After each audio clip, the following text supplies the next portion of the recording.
আমার খুব প্রিয় একটা দোয়া আছে। দোয়াটি খুব ছোট, কিন্তু তার বিস্তৃতি বিশাল। সংক্ষিপ্ত এই দোয়া ধারণ করে দুনিয়া ও আখিরাতের অনেক বিষয়। আমাদের দুনিয়ার চাহিদা, আখিরাতের দরকার, সব কিছুই যেন এই ছোট্ট দোয়াতেই চেয়ে ফেলা যায়। তাই দোয়াটি আমি সর্বদা আওড়াই। যখনই আমার দোয়া করার কথা মনে আসে, আমার মনে পড়ে যায় এই দোয়ার কথা।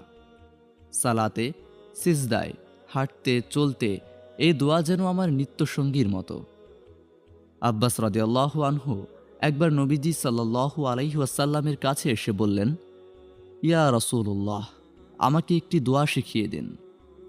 নবীজি বললেন, চাচা বলুন, আল্লাহুম্মা ইন্নী আসআলুকাল আফিয়া।